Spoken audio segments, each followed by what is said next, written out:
Okay, good morning, all of you.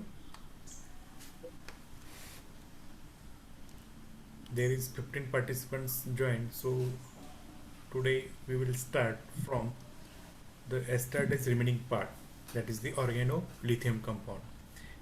In yesterday, we have seen the reaction number 6, that is the addition of organolithium compound with acid chloride and ester. Here, a general reaction scheme is shown by R dash C double bond O L, where L is equal to, if halogen, then the functional group of the molecule is called acid chloride, and if the term L is denoted by OET, then this functional group becomes ester. Okay, whenever this functional group containing acid chloride or ester, if the organolithium, that is the R minus, reacts with this carbonyl group, then what happen? It will be converted into O minus. After that, here is a L group is a good leaving group. L is a good leaving group. Hence, this bond will form a double bond with the carbon, and this L group, that is the halogen or OET group, will be leaving from this carbon atom, and we got the ketone. And when the second mole of organolithium compound reacts with this ketone, we got the tertiary alcohol. Generally aldehyde gives primary or secondary alcohol, but the ketone is always gives a tertiary alcohol. Okay. Then the seventh one reaction is the addition with lactone. Lactone means, if you can see here, this is an C double bond O, and another one is oxygen atom is again attached to the carbonyl carbon. This functional group indicates that the ester. This functional group indicates the ester, but this is a cyclic ester, and whenever there is a cyclic ester, a new functional group name is introduced, and this new functional group name is lactone. The name of this compound is lactone. Okay, if the reactions of lactone with organolithium compound, then there is a ring opening type of reaction occurs. How? Whenever this R minus will attack on this carbonyl group, yes, then what happen? Then there is a negative charge on oxygen atom. This negative charge oxygen will balance by forming double bond with the carbonyl carbon, and because of this bond will be breakdown, and we got R C double bond O. There is a phenyl group attached to this alpha carbon, then the CH2, this CH2, here is the CH2, and this CH2 is this CH2, and O minus will bind to lithium plus. O minus will bind to the lithium plus. And in the second one reagent is dilute acid, that is the H2O and H plus, and this O minus lithium plus will reacts with H plus, then there is a formation of alcohol takes place. If another one molecule of organolithium, then what happen? Then what will be the product? Then another is this functional group is an ketone. Hence we obtain the tertiary alcohol. Then we obtain the tertiary alcohol. Here only one organolithium reagent will use. Hence the reaction will stops here. Okay. Then let's go to the next. Here is the addition with carbonate. Then again there is one new functional group, that is the carbonate. If you can see here, okay, this you can see here, this is an carbonyl group. Okay, carbonyl means carbon and oxygen double bond. One of the carbon bond is attached to OET group, and second one is also called as OET group. This type of functional group we called as carbonate. कधी पण लक्षात ठेवा, हा Easter आहे पण दुसरा R group O इटेल्स असल्यामुळे ह्याचं नाव बनतं कार्बोनेट. ओके, आता हा O80 ग्रुप काय आहे? हा येस, O80 ग्रुप हा गुड लिव्हिंग ग्रुप आहे. येस, हा O80 ग्रुप जो आहे तो कसा आहे? गुड लिव्हिंग ग्रुप आहे. हा O80 ग्रुप हा गुड लिव्हिंग ग्रुप आहे, म्हणजे ते इझिली निघून जाऊ शकतात. त्यामुळे काय होईल, जेव्हा मी R मायनस, येस, हा R मायनस म्हणजे काय? कार्बॅनियन हा न्यूक्लियोफाइल म्हणून ऍक्ट होतो. हा काय होईल, पहिल्यांदा ह्या कार्बनवरती अटॅक करत, ओके, ह्या कार्बनवरती अटॅक केल्यानंतर काय होईल, O मायनस तयार होईल. O मायनस काय होईल, परत कार्बनवरती डबल बॉन्ड फॉर्म करेल. का डबल बॉन्ड फॉर्म करेल? कारण की OVT हा गुड लिव्हिंग ग्रुप आहे, म्हणजे इझिली निघून जाणारा ग्रुप आहे. त्यामुळे काय होईल, हा ग्रुप निघून गेल्यामुळे मला आता मिळाला काय? ईस्टर. इथं कार्बोनेट होता, ह्याचं नाव आहे कार्बोनेट. ओके, आता इथं मला मिळालं काय? ईस्टर मिळाला. बघा, कार्बोनेट आणि ईस्टरमध्ये फरक आहे ना. ओके, आता परत हा O80 ग्रुप परत काय आहे? गुड लिव्हिंग ग्रुप आहे, म्हणजे इझिली निघून जाऊ शकतो. परत second mole of organolithium compound परत रिॲक्ट होईल कार्बोनिल ग्रुपवरती, कार्बनवरती अटॅक करेल. त्याच्यानंतर हा O मायनस तयार होईल. इथं O80 ग्रुप म्हणजे गुड लिव्हिंग ग्रुप असल्यामुळे हा O मायनस परत काय करेल? कार्बनवरती डबल बॉन्ड तयार करेल आणि हा O80 ग्रुपला बाहेर काढेल. मग बनला मला काय? येस येस, हा बनला आता कीटोन. बघा, फंक्शनल ग्रुपवरती नोट डाऊन करा. त्याच्यानंतर ह्या कीटोनवरती परत आपण आणखी तिसरा मोल ऑफ ऑर्गॅनोलिथियम कंपाऊंड आपण ॲड करू शकतो.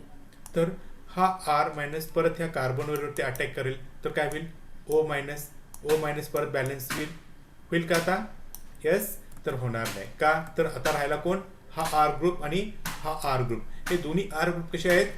येस, बॅड लिव्हिंग ग्रुप आहेत.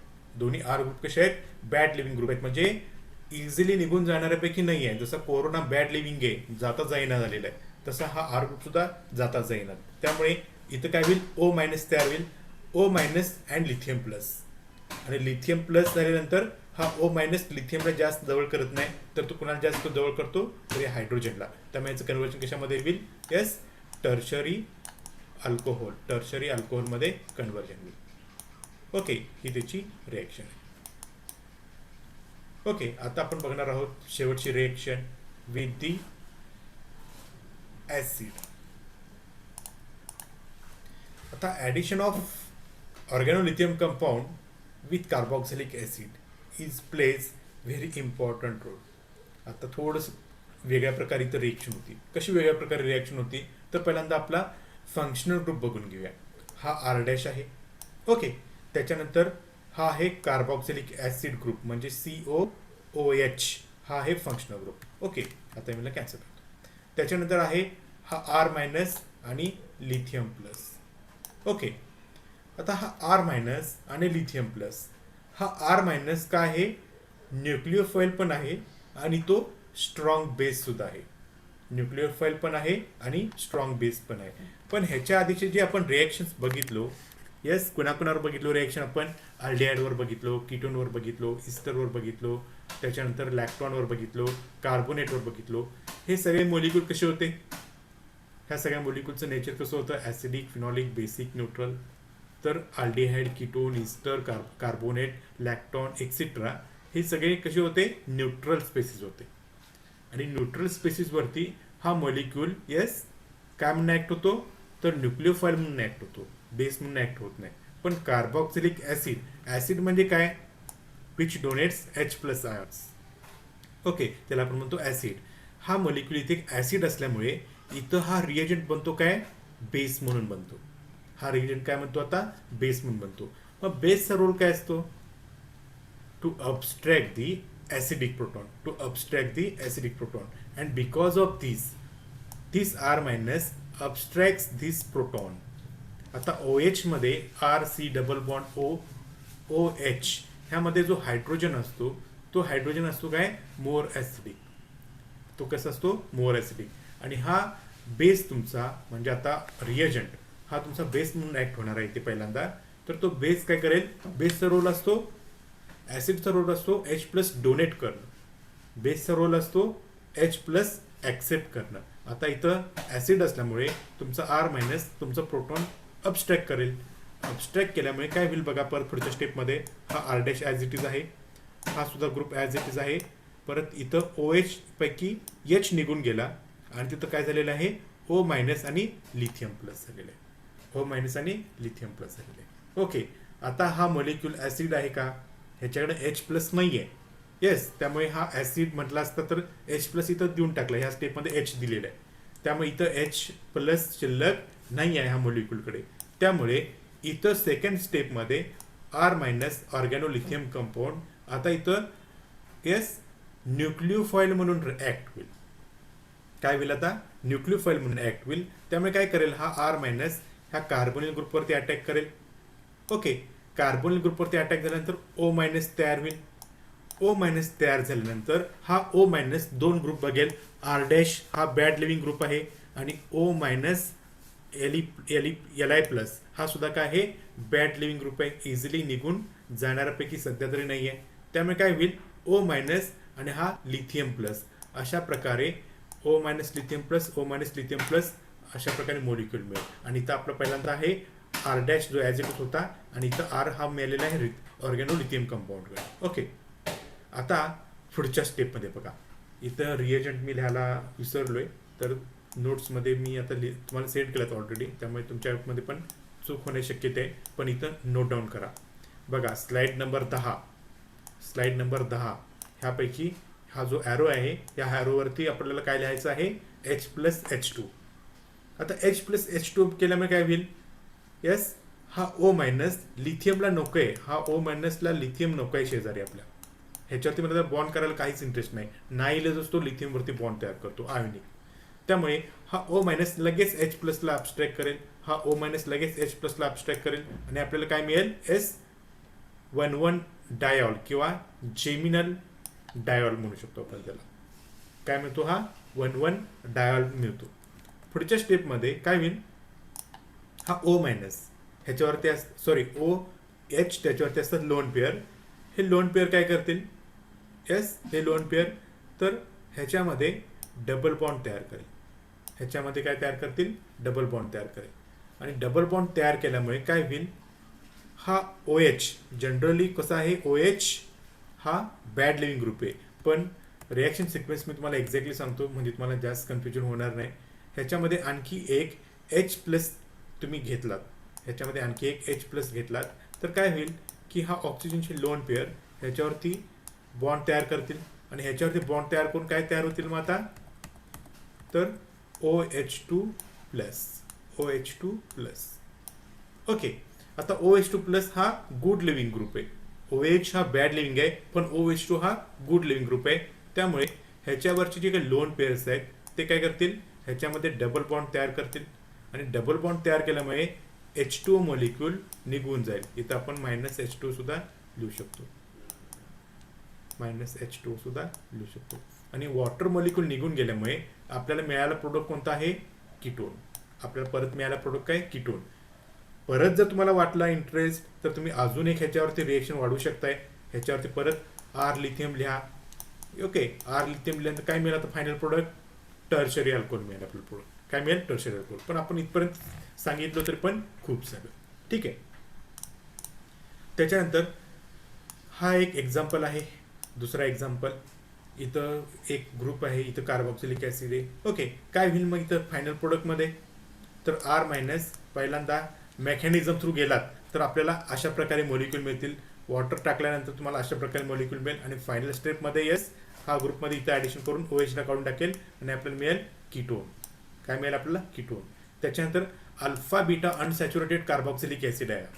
Alpha beta unsaturated carboxylic acid, तर तो येस स्ट्रॉंग न्यूक्लियोफाईल कुठं आहे? हा कार्बन ग्रुप इथे अटॅक करेल आणि आपल्याला मिळेल काय? Alpha beta unsaturated ketone. हा आपल्याला प्रोडक्ट मिळू शकेल. ओके, तिथं आपल्या कार्बोक्सिलिक ॲसिडच्या रिएक्शन्स संपतात. ओके, इथं तुम्हाला आता ऑर्गॅनोलिथियम कंपाऊंड हा मॅक्झिमम आपला कंपाऊंड झालेला आहे. ओके, आता आपल्यातला ह्यातलं सेकंड वन रिएजंट जो आहे त्याचं नाव आहे लिथियम डायअल्किल क्युप्रेट. काय नाव आहे त्याचं? लिथियम डायअल्किल क्युप्रेट. लिथियम म्हणजे फॉर्म्युला Li, डायअल्किल म्हणजे फॉर्म्युला काय? R2 आणि क्युप्रेट म्हणजे तुझं ऑक्सिडेशन स्टेट बदलल्यामुळे त्याचं नाव येतं कॉपर. जसं आपण करतो कॉपर क्युप्रेट, तर त्याचं तो Cu. ह्या रिएजंटला आपण गिलमन रिएजंट म्हणून ओळखतो. काय म्हणतो आपण ह्या रिएजंटला? गिलमन रिएजंट. आता तुम्हाला एक गोष्ट सांगतो. तुमच्याजवळ दोन रिएजंट असे आहेत. कोणते दोन रिएजंट? तर आता शिकलेला ऑर्गॅनोलिथियम रिएजंट आणि दुसरा रिएजंट तुम्ही बीएससीला असताना शिकलेला आहे ग्रिग्नार्ड रिएजंट. हे रिएजंट खूप स्ट्रॉंग रिएजंट आहेत. कोणताही कार्बोनिल ग्रुप जर आला की लगेच त्याचं अल्कोहोलमध्ये कन्वर्ट करतो, इतका तो स्ट्रॉंग रिएजंट आहे. ओके, आता जो रिएजंट बनणार आहे आपण तो आहे गिलमन रिएजंट. तर ऑर्गॅनोलिथियम रिएजंट कुणावरती कार्बोनिलवरती रिएक्ट झाला तर मिळणारा प्रोडक्ट हा सेम प्रोडक्ट मिळतो. ओके, किंवा ऑर्गॅनो मॅग्नेशियम जरी रिएक्ट झाला तर पण मिळणारा प्रोडक्ट हा सेम मिळतो. पण फरक कुठे आहे? तर फरक आहे गिलमन रिएजंट. गिलमन रिएजंट सुद्धा ऑर्गॅनोलिथियम सारखाच रिएक्ट होतो, ग्रिग्नार्ड रिएजंट सारखाच रिएक्ट होतो. पण हा रिएजंट थोडासा माइल्ड आहे, थोडासा रिएजंट कसा आहे? वीक आहे. आणि हा वीक रिएजंट असल्यामुळे आपल्या ह्याचे काही जिथं आपल्याला डिमेरिट्स मिळत होते त्या ठिकाणी आपण हा रिएजंट यूज करू शकतो. ओके, कसा? तर आता आपण इथे बघूया. सगळ्यात पहिल्यांदा आपल्याला हा रिएजंट कसा तयार केला जातो हे आपण बघूया. ओके, हा रिएजंट तयार करण्यासाठी सुरुवात आपल्याला करावं लागणार आहे.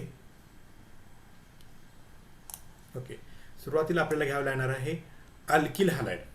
कोणताही अल्किल हॅलाइड आपण घेऊ शकतो. मिथिल हॅलाइड म्हणजे मिथिल क्लोराईड घ्या, मिथिल ब्रोमाइड घ्या, मिथिल आयोडाइड घ्या, एक्सेट्रा. इथिल क्लोराईड घ्या, इथिल ब्रोमाइड घ्या, इथिल आयोडाइड घ्या, एक्सेट्रा. असे किती न मोजता येणारे आपल्याकडे अल्किल हॅलाइड आहेत. बेन्झिल, क्लोरोबेन्झिन सुद्धा घेऊ शकतो आपण. ओके, ह्या अल्किल हॅलाइडची रिएक्शन आपण कुणावरती करणार आहोत? तर लिथियमवर करणार आहोत. Pure lithium metal. जनरली भारतामध्ये लिथियम सापडत नाही, पण आपण भारत आयात करतो. ओके, आणि त्याच्यानंतर आहे डायइथिल इथर. काय आहे तो? डायइथिल इथर. ह्या मोलिक्युलची जेव्हा आपण रिएक्शन करू, ह्या तीन कंपोनंटची आपण जेव्हा एखाद्या वेळेला रिएक्शन करू तेव्हा काय होईल? तर आपल्याला हा ऑर्गॅनोलिथियम कंपाऊंड पहिला तयार होईल. काय तयार होईल? ऑर्गॅनोलिथिल कंपाऊंड, ज्याला नाव आपण जनरल नाव देऊ शकतो काय? Alkyl lithium. काय म्हणू शकतो आपण त्याला? Alkyl lithium. ह्या अल्किल लिथियमची रिएक्शन आपण क्युप्रस आयोडाइडवर जेव्हा करू, क्युप्रस आयोडाइडवरती जेव्हा करू तेव्हा काय मिळेल आपल्याला? ह्या दोघांचे रिएक्शन जेव्हा आपण रिएक्शन एका चेंबरमध्ये करू तेव्हा आपल्याला मिळेल R2CU लिथियम, ज्याचं नाव आहे लिथियम डायअल्किल क्युप्रेट. कोणी शोधून काढला? तर तुमच्या गिलमननं शोधून काढला. त्यामुळे ह्याला नाव दिलं आहे गिलमन रिएजंट. काय नाव दिलं त्याला? गिलमन रिएजंट. आता काय होईल बघा, हा गिलमन रिएजंट जो आहे तो वेगवेगळ्या स्पेसिसवर रिएक्ट होतो. आता आणखी एक RX वरती जर रिएक्ट केला, म्हणजे अल्किल हॅलाइडवर जर आपण रिएक्ट केलो तर सगळं मी कॅन्सल करतो. आता ह्या गिलमन रिएजंट आपण अल्किल हॅलाइड, कोणताही दुसरा अल्किल हॅलाइड घेऊ शकता तुम्ही, तर त्याच्यावरती आपण रिएक्ट केला तर आपल्याला हा ब्ल्यूनं दिसलेला R ग्रुप तुमच्या पिंक कलरमध्ये दिसणारा R' ग्रुप वरती कपल मिळेल. त्यामुळे आपल्याला ह्याला रिएक्शनला नाव देतो कपलिंग प्रोडक्ट. लिथियम डायअल्किल क्युप्रेट आपला कोणता प्रोडक्ट देतो? कपलिंग प्रोडक्ट देतो. शिल्लक राहिलेला R कॉपरवरती कंबाईन होईल आणि शिल्लक राहिलेला लिथियम हा हॅलोजनवरती म्हणजे इथल्या हॅलोजनवरती कंबाईन होईल आणि आपल्याला असे 3 प्रोडक्ट्स मिळतील. त्यातला मेन प्रोडक्ट आहे कपलिंग प्रोडक्ट. कोण आहे तो? Coupling product. कशा प्रकारे? तर त्याच्या आपल्याला बऱ्याच रिएक्शन आता आपण बघणार आहोत. ते आहे पुढच्या स्लाइडमध्ये. Okay, see here, this is your Gilman reagent. Gilman reagent लक्षात ठेवा कोण आहे. सगळ्यात पहिल्यांदा मी आणखी रिपीट करतो, ग्रिग्नार्ड रिएजंट आयुष्यात कधी विसरायचं नाही. जर तुम्ही केमिस्ट्रीचे स्टुडंट असाल तर. कोणता रिएजंटचं नाव काय? तर जनरल नाव RMgX. ऑर्गॅनोलिथियम कंपाऊंड. झोपेतनं उठलं तरी पण विचारलं तर लक्षात आलं पाहिजे काय? R बॉन्ड लिथियम किंवा R लिथियम म्हणू शकता. त्याच्यानंतर गिलमन रिएजंट तो कोण आहे? R2CU Li, R2CU Li, ज्याचं नाव आहे डायअल्किल लिथियम क्युप्रेट. ओके, ह्याला नाव आहे गिलमन रिएजंट. हा गिलमन रिएजंट वेगवेगळ्या प्रकारच्या अल्किल हॅलाइडवरती रिएक्ट होतो. पहिला अल्किल हॅलाइड इथं दिलेला आहे एक्झाम्पलच्या स्वरूपामध्ये. कोणता आहे? तर तो आहे CH3X. कोण आहे तो? CH3X. त्यामुळे हा R2 जर ते मी मेकॅनिझम दाखवलो तर हा आर ह्या CS3 वरती अटॅक करेल. ओके, शिल्लक राहिलेला आर सी वरती अटॅक करेल आणि हा लिथियम आणि तुमचा एक्स हे असे कंबाईन होतील आणि मला प्रोडक्ट मिळेल RCS3. समजा मी इथं डायमिथिल लिथियम डायमिथिल क्युप्रेट घेतलो असेल तर मला मिळणारा प्रोडक्ट काय असेल? यस, मिळणारा प्रोडक्ट काय असेल? इथेन असेल. म्हणजे डायमिथिल क्युप्रेट हा मी रिएजंट घेतला, म्हणजे आरच्या ठिकाणी मी CS3 घेतलो. ओके, CS3 ट्वाईस झालं तर CS3 ट्वाईस CS3X वरती रिएक्ट झाला तर मिळणारा प्रोडक्ट काय होतो? इथेन मिळतो. सिमिलरली हा R डॅश CH2X वरती रिएक्ट झाला तर काय होईल? हा ब्ल्यू आर त्या CH2 वरती अटॅक करतो, पिंक एक्सला रिमूव्ह करतो आणि आपल्याला मिळेल काय? R dash CH2X. म्हणजे सिंपल न्यूक्लियोफिलिक सबस्टिट्यूशन रिॲक्शन होतं. कोणती रिॲक्शन होती इथं? Nucleophilic substitution reaction. त्याच्यानंतर सिमिलरली हा दुसरा मॉलिक्यूल आहे, दुसरा सबस्टन्स आहे, हा आर ग्रुप ह्या कार्बनवरती अटॅक करेल. ओके, आणि हा एक्सला रिमूव्ह करेल तर मला काय मिळेल? आर सबस्टिट्यूटेड सायक्लोहेक्झेन मिळेल. R substituted cyclohexane. समजा मी क्लोरोबेन्झिन घेतलो, आता क्लोरोबेन्झिन ठिकाणी एक्स आहे, समजा तिथं क्लोरीन असेल तर क्लोरोबेन्झिन घेतलो तर मला काय मिळेल? R substituted benzene. R substituted benzene. त्याच्यानंतर विनिल हॅलाइड असेल, ह्याचं नाव येतं विनिल हॅलाइड, तर ह्या विनिल हॅलाइडवरती ह्या कार्बनवरती अटॅक करेल, एक्सला रिमूव्ह करेल आणि मला मिळेल काय? Vinyl alkyl vinyl. अशा प्रकारे मला ह्याचं काहीतरी जनरल नाव मिळेल. Okay, again I will repeat the synthesis of lithium dimethyl cuprate. हा आहे सिम्पलेस्ट गिलमन रिएजंट. कसा तयार केला बघा, हा तयार करायचा असेल तर सगळ्यात पहिल्यांदा मी घेतलो यस मिथिल आयोडाईड. ह्या मिथिल आयोडाईड म्हणजे आर बॉन्ड एक्स, ह्याची रिएक्शन केलो मी लिथियमवरती इन प्रेझेन्स ऑफ इथर. लिथियमवरती रिएक्शन केलो, इथरमध्ये सॉल्व्हंट घेतला तर मला मिळाला मिथिल लिथियम. म्हणजे हा बनला काय? ऑर्गॅनोलिथियम कंपाऊंड. आणि ह्या ऑर्गॅनोलिथियम कंपाऊंडची रिएक्शन मी क्युप्रस आयोडाईडवरती केलो तर मला मिळालं काय? तुमचा रिएजंट गिलमन रिएजंट. ह्याला मी शॉर्टमध्ये लिहितो GR. गिलमन, आर म्हणजे रिएजंट. आणि ह्या रिएजंटची रिएक्शन आपण 1 2 3 4 5 म्हणजे आयडोपेंटेनवरती रिएक्शन केलो तर हा आर ग्रुप ह्या कार्बनवरती अटॅक करेल आणि ह्या आयोडीनला रिमूव्ह करेल आणि मला मिळालं काय? हेक्झेन. म्हणजे एक कार्बन तुमच्यामध्ये इन्क्रीज झाला. इथं होता आयडोपेंटेन, इथं मिळाला मला हेक्झेन. ओके, सिमिलरली हा आयडोसायक्लोहेक्झेन हे याचं नाव आहे. हा मोलिक्युल याच्यावरती अटॅक करेल आणि आपला आयोडीनला रिमूव्ह करेल आणि मला मिळेल काय? मिथिल सायक्लोहेक्झेन. काय मला मिळेल? मिथिल सायक्लोहेक्झेन. अशा प्रकारे आपल्याला रिॲक्शन्स ह्याच्या कॅरी आउट करायचे. ओके, आता सिमिलरली गिलमन रिएजंटबद्दल थोडंसं आपण बोलूया. गिलमन रिएजंटमध्ये कोणते दोन मेटल्स आहेत? तर लिथियम आणि कॉपर. ह्याचा जनरल फॉर्म्युला काय आहे? R2CuLi. आर म्हणजे कोण आहे? एखादा अल्किल ग्रुप किंवा एखादा अरोमॅटिक ग्रुप. अरोमॅटिकला आपण अरिल हा शब्द वापरतो. ओके, हा रिएजंट का महत्वाचा आहे? तर ग्रिग्नाट रिएजंट असेल किंवा ऑर्गॅनोलिथियम रिएजंट असेल तर ते अल्किल हॅलाइडवरती रिएक्ट होत नाही, ते फक्त कार्बोनिल ग्रुपवरती रिएक्ट होतं. पण हा जो रिएजंट आहे हा आता आपण बघितलो तो अल्किल हॅलाइडवरती पण रिएक्ट होतो. कोणी शोधून काढला? तर हेनरी गिलमन आणि त्याच्या कोवर्कर्सनी, म्हणजे मेन सायंटिस्ट होता त्याच्यातला हेनरी गिलमन आणि काही सहकाराच्या सहकारानुसार त्याच्या मित्रानुसार ह्याने हा गिलमन रिएजंट शोधून काढला. तर कशा प्रकारे गिलमन रिएजंट तयार करतात? Simplest lithium dimethyl copper. तर तो आपण बघितला मागच्या ह्याच्यामध्ये स्लाइडमध्ये. मिथिल आयोडेट घ्या, लिथियम घ्या, इथर घ्या तर आपल्याला ऑर्गॅनोल म्हणजे मिथिल लिथियम मिळेल. मिथिल लिथियमची रिएक्शन आपण क्युप्रस आयोडेटवरती करा तर आपल्याला मिळेल लिथियम डायमिथिल क्युप्रेट. ह्याला आपण सिम्पलेस्ट गिलमन रिएजंट म्हणू शकतो. पण हे तयार करत असताना आपल्याला टेम्परेचर ठेवायला येणार आहे -78 डिग्री सेल्सिअस. -78 डिग्री सेल्सिअस म्हणजे किती टेम्परेचर बघा? 0ला बर्फ होतो, 0 डिग्रीला पाण्याचा बर्फ होतो. मी परवा गोकुळमधलं ऐकलं की 17-18 डिग्री सेल्सिअस -17-18 डिग्री सेल्सिअस तेवढ्या टेम्परेचरमध्ये दूध हे तुमचं उकळून थंड केलं जातं, त्यामुळे ते बराच वेळ टिकतं असं मी ऐकलं.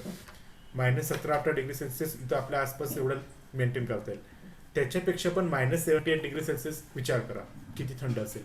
त्या टेम्परेचरला जर ही रिॲक्शन केली तर आपल्याला हा प्रोडक्ट मिळतो, अदरवाईज प्रोडक्ट मिळणार नाही आहे. ओके, आता आपण ह्याच्या रिॲक्शन्स बघूया.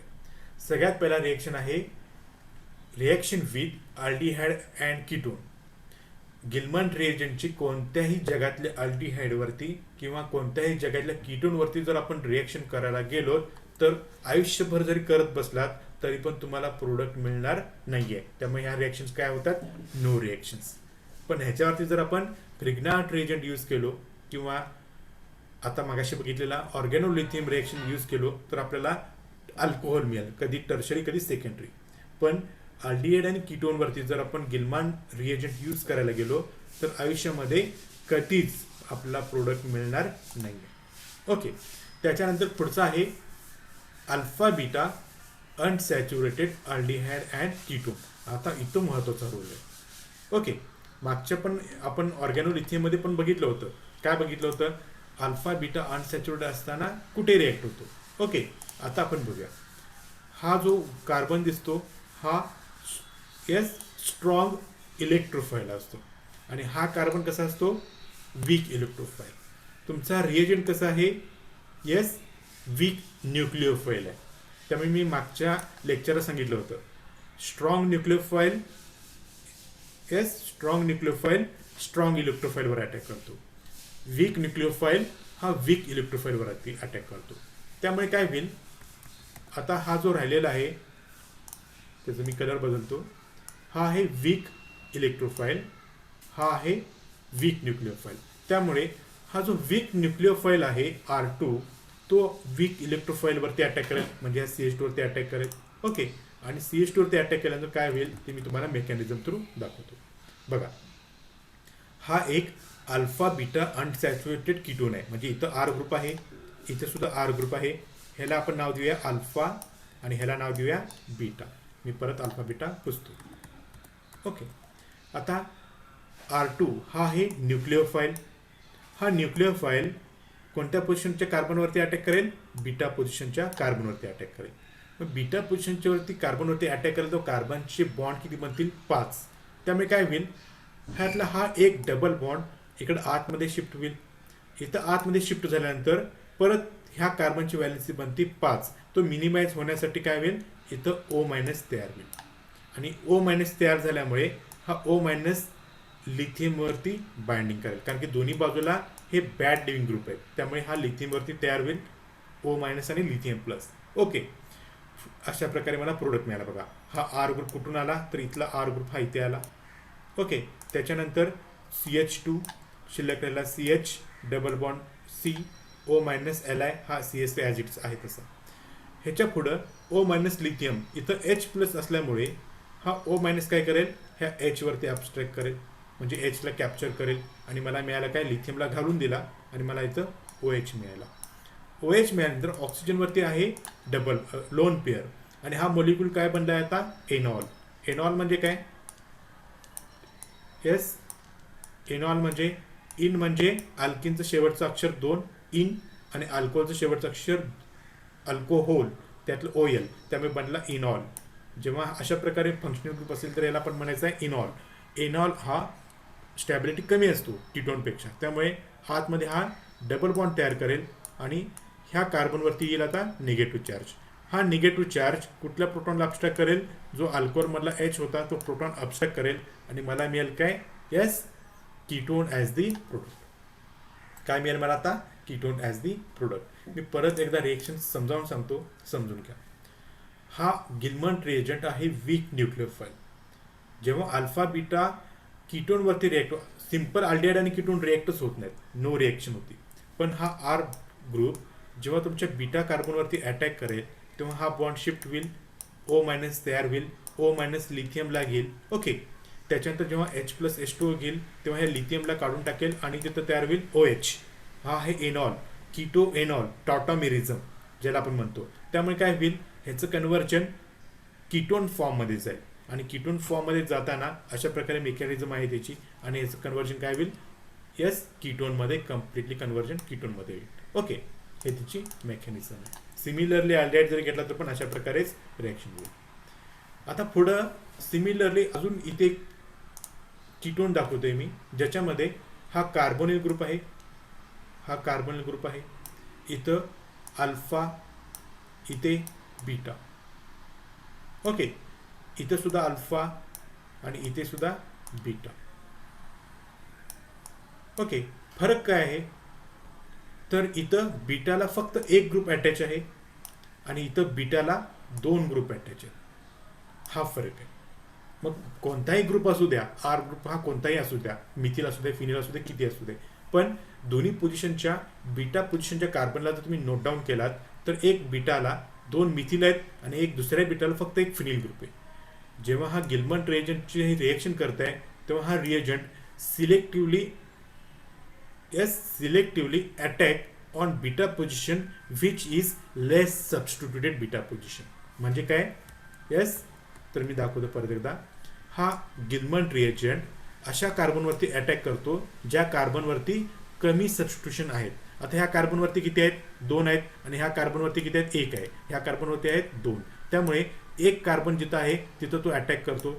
ओके, आणि आपलं परत पुढं कन्व्हर्जन कशामध्ये होतो? कीटनमध्ये होतो. अशा प्रकारे समजा आपल्याला आणखी एक रिएजंट ऍड करावा वाटला तर काय होईल? परत आर ग्रुप इथं अटॅक करावा लागेल, कारण का शेवटचा ऑप्शन आहे. त्यामुळे पुढं रिएक्शन कॅरी होऊ शकते, पण इथं आपली रिएक्शन थांबवू शकते. ओके, आता पुढचा रिएजंट आहे. येस, तर पुढचा रिएजंट आहे म्हणजे रिएक्शनमध्ये आहे, तर इथं एक बायसायक्लिक सिस्टीम आहे. म्हणजे इथं 6 मेंबर्ड आहे, इथं 5 मेंबर्ड आहे, पण इथे डबल बॉन्ड आहे. म्हणजे इथं अल्फा बीटा अनसॅच्युरेटेड कीटोन आहे. अशा वेळेला स्टिरोकेमिस्ट्री खूप महत्त्वाची. हा आर ग्रुप येस कुठल्या पोझिशनच्या कार्बनवरती अटॅक करणार आहे? तर बीटा पोझिशनच्या कार्बनवरती अटॅक करणार आहे. पण जेव्हा अटॅक करेल तेव्हा हा जो अबाव द प्लेन आहे त्या अबाव द प्लेन मधनं अटॅक करेल आणि आपल्याला मिळेल काय? सिस जॉमेट्री. हा आपल्याला प्रोडक्ट मिळेल. ओके, तर आपण पुढे जाऊया. जेव्हा alpha beta unsaturated carbon compound पण कायरल सेंटर असेल, मोनोसायक्लिक. आता इथं जर तुम्ही बघितलात तर इथं सुद्धा एस काय आहे? अल्फा बीटा अनसॅच्युरेटेड कीटोन आहे, पण त्याच्या पुढच्या पोझिशनला म्हणजे गॅमा कार्बनला कायरल सेंटर आहे. कायरल सेंटर म्हणजे काय? येस, असा कायरल कार्बन ज्याचे 4 ग्रुप्स हे डिफरंट असतील त्याला आपण म्हणतो कायरल कार्बन. आणि जेव्हा कायरल असेल तेव्हा 2 वेगवेगळ्या प्रकारचे प्रोडक्ट फॉर्म होतील. ओके, त्यातला ट्रान्स जॉमेट्री जो असणार आहे तो असणार आहे मेजर प्रोडक्ट आणि सिस असणार आहे तो मायनर प्रोडक्ट असणार आहे. ह्या त्याच्या 2 एक्झाम्पल्स इथं दाखवलेले आहेत. ओके, त्याच्यानंतर इपॉक्साइड रिंग ओपनिंग. हा रिएजंट इपॉक्साइड वरती पण रिएक्ट होतो, पण इपॉक्साइड वरती पण रिएक्ट होताना कोणत्या कार्बनवरती अटॅक करतो? तर पहिल्या सगळ्यात पहिल्यांदा इपॉक्साइड म्हणजे काय माहिती पाहिजे. 3 मेंबर्ड इथर, ज्याला आपण म्हणतो इपॉक्साइड. जेव्हा ऑर्गॅनो कॉपर लिथियम कंपाऊंड, ज्याला आपण म्हणतो गिलमन रिएजंट, हा अशा कार्बनवरती अटॅक करतो जिथं लेस सबस्टिट्युटेड कार्बन आहे अशा पोझिशनवरती. इथं येस मोनो सबस्टिट्यूट आहे, पण इथं कसं आहे?